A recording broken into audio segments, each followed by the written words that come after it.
Herkese merhaba, ben Oğuzhan Çetin. Bu videoda Sinop Tarihi Cezaevi hakkında bilgiler vereceğim.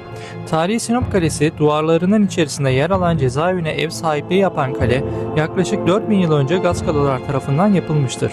Kalenin cezaevi olarak kullanımına ait en eski belgeler ise 1568 yılına dayanmaktadır.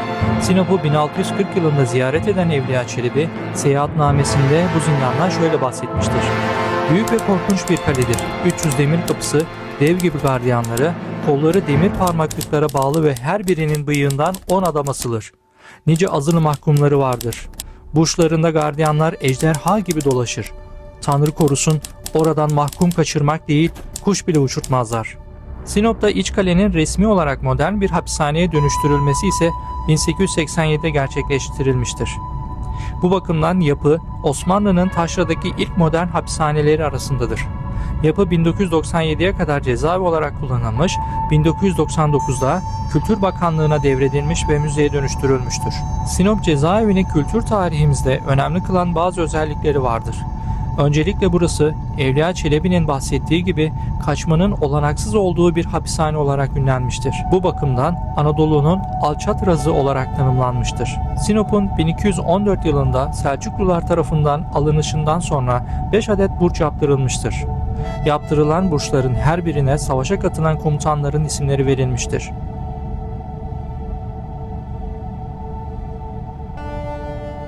Kapalı görüş binası cezaevinde kalan mahkumların aileleri, yakınları ve ziyaretçileriyle izin verilen hallerde kontrollü ve temassız görüşmelerini sağlamak üzere 1955 yılında inşa edilmiştir.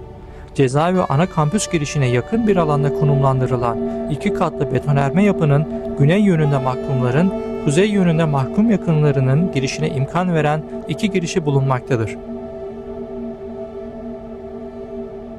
Askeri depo binası, tarihi cezaevinin ana girişinin güneyinde, tarihi iç kale hendek hattı üzerinde yer alan bina 1945 yılında inşa edilmiştir.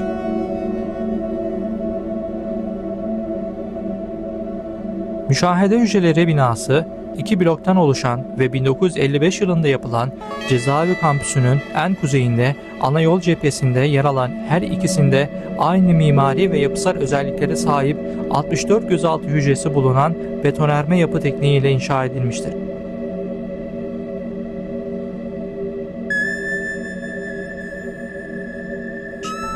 ...1939 yılında da çocuk hapishanesi olarak kullanılmak üzere bir bina yapılmıştır. Sinop cezaevinin mahkumlarını en çok zorlayan yanlardan biri de yapıyla deniz arasında bir duvar kalınlığında mesafe olmasıdır. Burada kalan ve mahpusluğunun bir türlü geçmek bilmeyen zamanını katlanmak zorunda olanlar, yanı başlarındaki uçsuz bucaksız denizi hiç durmadan hatırlatan dalga seslerini dinlemek zorundadırlar. Uzun ve hüzünlü tarihinde birçok ünlü isim Sinop cezaevinin koğuş ve hücrelerinde zaman geçirmiştir. Yaklaşık eni 1-2 metre eninde ve boyu da yaklaşık 3 metre boyunda. Çok sert, aşılamaz duvar.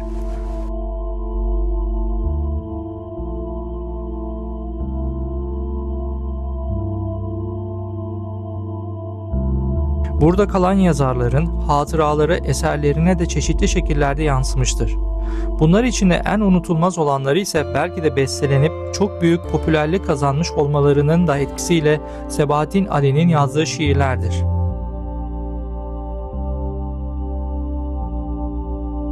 Yine Kerim Korça'nın Sinop cezaevinde edindiği deneyimden bestelenerek yazdığı Tatar Ramazan'da sinema filmi uyarlamasıyla Türk sinemasının unutulmaz klasikleri arasında yerini almıştır.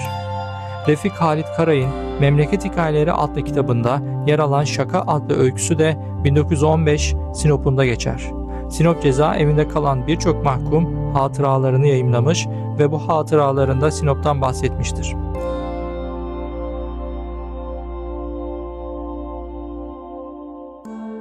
Gerçekten de firar etmesi çok güç bir cezaevidir burası. Bunun nedeni de aşılması gereken çifte burca sahip olmasıdır. Sinop cezaevinin müzeye dönüştürülmeden önceki son gardiyanlarından biri bildiği 3 firar girişimini anlatır. Bunlardan birinde ayakkabısının tabanına sakladığı demir testeresiyle parmaklıkları keserek denize atlayan bir mahkum 3 gün sonra ekmek istemek için bir polisin evine girmesiyle yakalanır. Diğer bir mahkum kanalizasyon sisteminde yüzerek denize ulaşmayı başarır. Üçüncü mahkum, öncekinin yaptığını tekrarlamak isterken kanalizasyon çıkışının önceki firar üzerine parmaklıklarla kapatılmış olması nedeniyle boğulur.